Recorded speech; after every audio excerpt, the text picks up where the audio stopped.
जब भी हम जेम स्टोन्स की बात करते हैं एस्ट्रोलॉजी में, तो हमें ये समझना होता है कि आखिर जेम स्टोन्स पहनते कैसे हैं। देखिए, हर एक प्लैनेट के लिए कुछ जेम स्टोन है जो निर्धारित किए गए हैं, और ऐसा माना जाता है कि हर एक जेम स्टोन में उस प्लैनेट की कॉस्मिक एनर्जी होती है।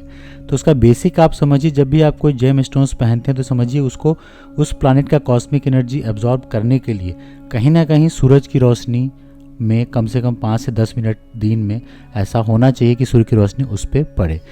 मैं आशुतोष आपका स्वागत करता हूं अपने चैनल दोसाकारा वैदिक एस्ट्रोलॉजी में। आज हम बात करने वाले हैं मेष लगन में कौन से रत्न जो हैं वो पहनने चाहिए, कौन से जेमस्टोन नहीं पहनने चाहिए। देखिए, जेमस्टोन्स का कुछ तो नियम ये है कि कुछ स्टोन्स जो होते हैं आपके लाइफ लॉन्ग होते हैं, लाइफ स्टोन्स होते हैं। जैसे भाग्य का भी स्टोन होता है, लगन का होता है, तो ये आपको जीवन भर पहनना होता है ना। कुछ जेमस्टोन्स आप ऐसे भी पहनते हैं जो पर्टिकुलर उस प्लैनेट की महादशा में आपको पहनना चाहिए, क्योंकि कुछ पर्टिकुलर गेन आप उस समय चाहते हैं, है ना। उस स्टोन्स को आप उस समय ही पहनते हैं पर्टिकुलर कुछ समय तक, लेकिन हमेशा नहीं पहनते। तो हम ये समझेंगे कि मेष लगन में हो सकता है कई बार आपको एस्ट्रोलॉजर बोलें ये पहन लो, ये पहन लो, तो थोड़ा बहुत नॉलेज आपको भी होना चाहिए कि कुछ स्टोन्स ऐसे भी होते हैं जो एक पर्टिकुलर टाइम पे तो फ़ायदा पहुंचाते हैं, लेकिन लॉन्ग टर्म में आपको नुकसान भी पहुंचा सकते हैं। तो कब पहनना है, कब उतारना है, ये समझना होता है। कुछ स्टोन आपको जीवन भर पहनना है। तो हम आज मेष लगन की बात करने वाले हैं। तो जैसा कि आप ये कुंडली देख रहे हैं, 12 घर है, तो हाउस हमेशा ये कांस्टेंट रहेगा। ये पहला हाउस है, ये दूसरा है, ये तीसरा है, ये चौथा है, ये 5वां हाउस है, ये 6ठा हाउस है, ये सप्तम है, ये अष्टम है, ये नवम है, ये 10th हाउस है, 10वां, ये 11 है, ये आपका 12वां हाउस है ना। तो ये हाउस होगी। लेकिन मेष लगन की जब बात होगी तो ये जो आपका फर्स्ट हाउस है यहाँ पे 1 नंबर होना चाहिए, यानी कि मेष राशि होगी, तब जाके ये आपका मेष लगन होगा। तो इसमें सबसे पहले हम समझेंगे माणिक, है ना। माणिक यानी कि सूर्य का जो रतन होता है वो आपको पहनना चाहिए या नहीं पहनना चाहिए। तो सबसे पहले जो ये आप देख रहे हैं 5 नंबर, ये है आपकी लियो राशि, है ना, यानी कि सिंह राशि है। तो पंचम के लॉर्ड कौन हुए? सूर्य हुए। तो सूर्य का रत्न होता है माणिक। तो माणिक की जब भी बात आएगी तो ये एक तो सबसे पहले जो लगन है, लगन के लॉर्ड कौन हुए? मंगल। मंगल यानी कि मार्स, है ना। आप अगर नैसर्गिक मित्रता की बात करें तो सूर्य जो हैं, इसके जो लॉर्ड हुए आपके सूर्य, वो मंगल के मित्र हैं, है ना। मंगल के मित्र होने की वजह से आप एक मंगल के मित्र भी हैं, और पंचम हाउस जो आपका 5th हाउस है, यानी कि त्रिकोण का हाउस है, या आपके एजुकेशन, चिल्ड्रन, पास्ट कर्मास का हाउस है, तो कहीं ना कहीं लव का भी हाउस इसको बोलते हैं। तो आप इसका स्टोन पहन सकते हैं। इससे आपको क्या मिलेगा? मेष लगन के जातकों को खास करके बुद्धि बल प्राप्त करने के लिए, है ना, अपने संतान के सुख के लिए, संतान की प्रसिद्धि के लिए, राज्य कृपा, आप कह सकते हैं कि आपको कहीं ना कहीं गवर्नमेंट से भी लाभ मिले, उसके लिए भी आप इसको पहन सकते हैं। तो माणिक का धारण इस कुंडली में आप सूर्य के लिए पहन सकते हैं। खास करके अगर सूर्य की महादशा हो और सूर्य की प्लेसमेंट भी अच्छी हो तो ये आपके लिए काफ़ी लाभदायक होने वाला है। तो चलिए, तो ये हो गई माणिक की बात। तो माणिक क्या आप पहन सकते हैं। अब हम बात करने वाले हैं मोती की। तो मोती यानी कि किसके लॉर्ड, मोती किसके लिए पहनते हैं? मोती पहनते हैं चंद्रमा के लिए। तो आप कुंडली में देखिए कि चंद्रमा कौन से घर के लॉर्ड है। तो आप देखेंगे अगर मेष लगन की कुंडली है तो कर्क राशि यानी 4 नंबर, यानी कि 4th हाउस में हुआ मेष लगन में, तो इसके लॉर्ड होते हैं मून, क्योंकि राशि कौन सी है? कर्क, है ना। तो अब ये भी हाउस आपका सुख का हाउस माना जाता है, मदरलैंड का है, माता का स्थान है कि नहीं, चल अचल संपत्ति का घर माना जाता है। तो इसका भी आप अपने कुंडली में मोती धारण कर सकते हैं। तो इससे आपको क्या मिलेगा? मानसिक शांति मिलेगी, है ना, मातृ सुख का लाभ होगा, विद्या का लाभ होगा, गृह भूमि का लाभ प्राप्त कर सकते हैं। तो खास करके मोती अगर आप चंद्रमा की महादशा में विशेष रूप से पहने तो ये आपको काफ़ी फायदेमंद होगा, क्योंकि कहीं ना कहीं चंद्रमा भी जो है लग्नेश के मित्र है, आपको मंगल के मित्र माने जाते हैं, नैसर्गिक मित्रता है उनकी। तो इसको आप को पहनना चाहिए। अब यह कि ये जीवन भर पहनना चाहिए कि नहीं, या महादशा में पहने तो ज़्यादा अच्छा होगा, लेकिन अगर आप माणिक पहनते हैं तो माणिक आप जीवन भर पहन सकते हैं। एक तरीके से लाइफ स्टोन की बात है। अब हम बात करते हैं मूंगा की। तो मूंगा तो देखिए आपके लगन का ही स्वामी है, क्योंकि मेष राशि के लॉर्ड होते हैं और अष्टम के भी लॉर्ड बनते हैं, यानी कि मृत्यु, जन्म और मृत्यु दोनों घर का जो लॉर्ड है यहाँ पे मंगल है। बट चूंकि वो लगन के लॉर्ड हैं तो यहाँ भी ज़्यादा नुकसान नहीं पहुँचाएंगे, आपको कहीं ना कहीं प्रोटेक्ट ही करेंगे, आपके ऑब्स्टेकल्स में कहीं ना कहीं आपको सहायता ही करेंगे, चोट चपेट से बचा के रखेंगे। तो मंगल का रत्न तो आपको जीवन भर पहनना चाहिए, क्योंकि लगन है। देखिए, मैं हमेशा कहता हूँ कुंडली में कुछ भी हो, कि कोई भी रेमेडीज आप करते हैं, लेकिन लगन को हमेशा मजबूत बनाइए, क्योंकि लगन आप हैं। आप अगर स्ट्रांग होंगे तो बाकी सारी चीज़ें आप कर पाएंगे। तो इससे क्या होगा? आयु वृद्धि होगी, बुद्धि की वृद्धि होगी, स्वास्थ्य में उन्नति होगी, यश मान प्राप्त कर पाएंगे आप। तो कहीं ना कहीं ये कहीं न कहीं आपके मेष लगन में ये आपका जीवन रत्न है, लाइफ स्टोन है, तो इसको आपको पहनना ही पहनना है। अब हम बात करते हैं पन्ना की, क्या पन्ना पहन सकते हैं नहीं पहन सकते। तो देखिए अगर पन्ना की बात करें तो इस पन्ना किसका रत्न होता है, पन्ना रत्न होता है बुध का। तो आप देखिए कुंडली में जो आपके बुध हैं वो कौन कौन से घर के लॉर्ड हैं, सबसे पहले 3rd हाउस की, तीसरा जेमिनी है, आप देख सकते हैं ये जेमिनाई साइन है यानी मिथुन राशि है, ये मिथुन राशि है। और दूसरा 6th यानी कि 6th हाउस के लॉर्ड रोग रिपु और ऋण, ये पराक्रम का हाउस है, छोटे भाई बहन का भी स्थान है, लेकिन फिर भी उतना शुभ नहीं माना जाता है। तो ये आपका रोग और रिपु ऋण का है, तो ये वर्गो साइन है। तो इन दोनों के लॉर्ड कौन हुए, बुध, है ना। तो इसमें आपको ये कहा जाता है कि आप इसका रत्न जो है कभी नहीं पहने। आपको इसका रेमेडीज़ कर सकते हैं, अगर बुध की प्लेसमेंट अच्छी नहीं है तो आप इसका रेमेडीज़ कीजिए, आप इनके मंत्रों का जाप कीजिए, लेकिन इस कुंडली में पन्ना आपको नहीं पहनना चाहिए। एज एस्ट्रोलॉजर हम रिकमेंड करते हैं नहीं पहनना चाहिए। अब बात करते हैं पुखराज की।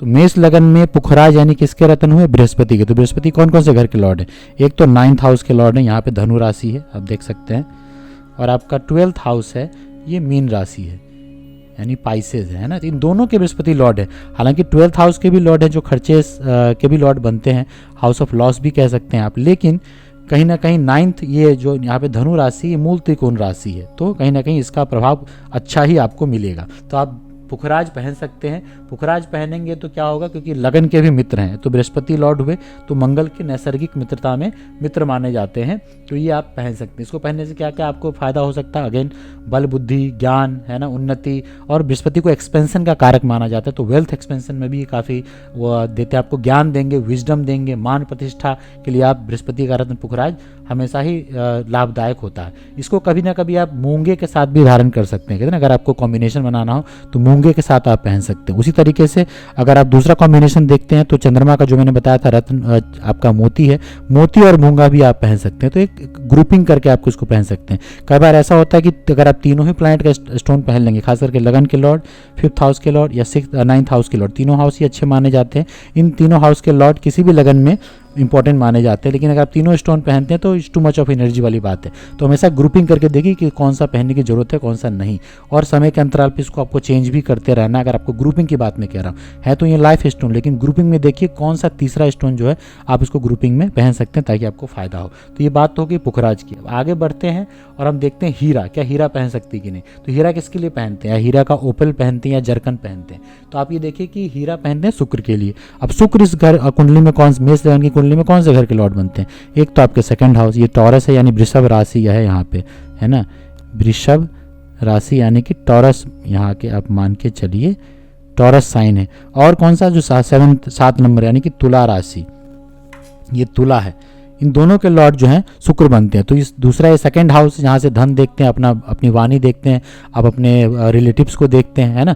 धन वो जो जमा किया हुआ धन, एक्युमुलेटेड वेल्थ है।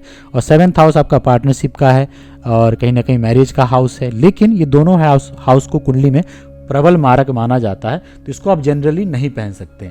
अगर आपको फिर भी पहनना ही हो तो शुक्र की महादशा में, खास करके शुक्र अगर स्वग्रही हो या फिर एग्जॉल्टेड हो, यानी कि 12 नंबर पे बैठा होगा तो शुक्र एग्जॉल्टेड होगा, 2 नंबर पे ही होगा तो स्वग्रही होगा, 7th नंबर पे होगा तो भी स्वग्रही होगा। तो उस स्थिति में आप इसको शुक्र की महादशा में पहन सकते हैं। और इससे आपको क्या क्या प्राप्त होंगे, तो धन की प्राप्ति होगी, दाम्पत्य सुख यानी विवाह सुख आपको मिलेगा। लेकिन कहीं ना कहीं मेष लगन की कुंडली में आप अवॉइड ही कीजिए, इसको ना पहने तो अच्छा है, क्योंकि टेम्परेरी तो आपको फायदा होगा बट लॉन्ग टर्म में नुकसान होगा, क्योंकि ये प्रबल मारक इस कुंडली में बन जाते हैं। अब हम बात करते हैं नीलम की। तो नीलम यानी किसके लॉर्ड, नीलम किसके लिए पहनते हैं, तो शनि के लिए पहनते हैं। तो शनि किसके लॉर्ड होते हैं कुंडली, मेष लगन की कुंडली में, तो जहाँ 11 नंबर लिखा है वो है आपका कुंभ राशि यानी कि एक्वेरियस, है ना, ये कुंभ राशि हुई, कुंभ राशि के लॉर्ड हैं शनि। और जहाँ पे लिखा है 10 नंबर यानी कैप्रिकॉर्न यानी मकर राशि आप कह लीजिए, है ना। तो लॉर्ड कौन कौन से हाउस के हुए, 11th हाउस के हुए, 10th हाउस के लॉर्ड हुए। तो कहीं ना कहीं 10th हाउस से अपना कर्म देखते हैं, जॉब प्रोफेशन देखते हैं, करियर देखते हैं। 11th हाउस से आपका इनकम का सोर्स देखते हैं, अपने बड़े भाई बहन को आप देखते हैं, एल्डर्स को देखते हैं। लेकिन फिर भी लगन के मित्र ना होने की वजह से, यानी कि मंगल से उनकी मित्रता ना होने की वजह से कहीं ना कहीं शनि भी इस कुंडली के लिए शुभ नहीं माने जाते हैं। अब अगर आपको पहनना भी हुआ किसी भी अवस्था में तो आप उसके महादशा में पहन सकते हैं, लेकिन प्लेसमेंट अच्छी होनी चाहिए, है ना। जैसे मान लीजिए पंचम में हो, नवम में हो या दसम में ही अपने घर में हो, और एकादश में भी हो तो अपने ही घर में होंगे, पंचम में दृष्टि डालेंगे तो आप कहीं ना कहीं तब आप इसको पहन सकते हैं, लेकिन महादशा में पहनिए। लेकिन आप इतना मान के चलिए कि मंगल के शनि मित्र नहीं है तो इस कुंडली में उसको अवॉइड ही करना है, बट एक पर्टिकुलर टाइम पे इसको आप पहन सकते हैं। लेकिन इस कुंडली में अगर बात होगी कि आपको लाइफ लॉन्ग कौन सा स्टोन पहनना है तो आप लगन का पहनिए, यानी कि मानिक, आपका जो 5th हाउस के लॉर्ड हैं सूर्य, उनका पहन सकते हैं, और जो आपके 9th हाउस के लॉर्ड हैं बृहस्पति, उनका पुखराज पहन सकते हैं। तो पुखराज, आपका मानिक, और एक मूंगा, और कहीं ना कहीं 4th हाउस के लॉर्ड चंद्रमा का जो है मोती, इन 4 रत्न को ही पहना जा सकता है, लेकिन सारे नहीं पहनने। आपको कुंडली दिखा के प्लेसमेंट के हिसाब से कोई ग्रुपिंग करनी है, कोई 2 या कोई 3 जो बन सकता है प्लेसमेंट के हिसाब से भी, वो आपको पहनना चाहिए। अब है कि कोई विशिष्ट फल अगर आप चाहते हैं तो कैसे क्या करना चाहिए आपको। तो विशिष्ट फल की अगर आप बात करेंगे तो कुछ कॉम्बिनेशंस बनते हैं, आप कोई रिक्वायरमेंट के हिसाब से आपको देखना पड़ेगा। तो जैसे संतान सुख के लिए अगर आपको पहनना है तो मानिक यानी कि मूंगा जो है, मूंगा 4.25 रत्ती का जो है आप मूंगा पहन सकते हैं, है कि नहीं। संतान सुख की बात होगी तो अगर हम बात करें भाग्योदय के लिए तो पुखराज पहनिए 5.25 रत्ती का, यानी पुखराज जो है आपका, यानी येलो सफायर आप जो है करीब 5.25 रत्ती का, और मूंगा 4.25 रत्ती का, ये कॉम्बिनेशन बनाइए भाग्योदय के लिए, अपने भाग्य के लिए, 9th हाउस को जागृत करने के लिए। आप अगर चाहते हैं, हेल्थ आपका कंसर्न है, आरोग्य के लिए आप पहनना चाहते हैं तो मूंगा पहनिए और मानिक पहनिए, मूंगा प्लस माणिक्य, है ना। तो ये पहनिए आप, ये सूर्य का रत्न हुआ, ये आपका मंगल का रत्न हुआ।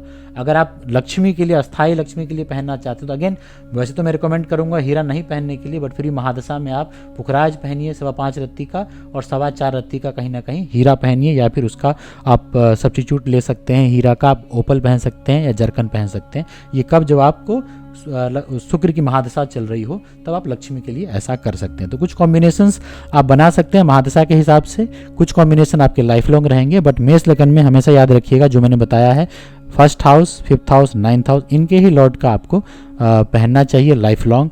प्लेसमेंट जरूर देख लें, क्योंकि प्लेसमेंट से भी कुछ कई बार ऐसा होता है कि एस्ट्रोलॉजर आपको बताते हैं पहन लेने के लिए, आपको तो उस समय तो फ़ायदा होता है, क्योंकि आप हमेशा ही क्विक सॉल्यूशन के बारे में सोचते हैं, आपको लगता है कि और ज़्यादातर आप पैसे के बारे में ही सवाल करते हैं, कैरियर के बारे में ही सवाल करते हैं, तो उस समय आपको आपको स्टोन पहना दिया जाता है और आपको तुरंत फ़ायदा भी होता है, वही आप चाहते हैं। लेकिन हमेशा याद रखिए, अगर आप क्विक फ़ायदा लेना चाहते हैं तो प्रारब्ध के हिसाब से जो चीज़ आपको नहीं मिल रहा वो उस समय तो मिल जाएगा, बट लॉन्ग टर्म में आपको नुकसान पहुंचाएगा। तो इस करके 1st हाउस, 5th हाउस और 9th हाउस के ही लॉर्ड का स्टोन प्लेसमेंट के हिसाब से पहनने की कोशिश कीजिए, या तो फिर महादशा में देख लीजिए कि कौन से अच्छे लॉर्ड, उनकी महादशा चल रही है और आपको उस समय क्या चाहिए। प्लेसमेंट अगर अच्छी हो तो आप उन बाकी का भी स्टोन पहन सकते हैं, लेकिन जो प्रबल मारक हैं शुक्र, वो आप अवॉइड कीजिए, खास करके 7th हाउस के और 2nd हाउस के लॉर्ड है उनका आपको अवॉइड करना चाहिए। अच्छा लगा हो वीडियो तो लाइक कीजिए, सब्सक्राइब कीजिए, कोई गलती हुई हो तो कमेंट करके बताइए।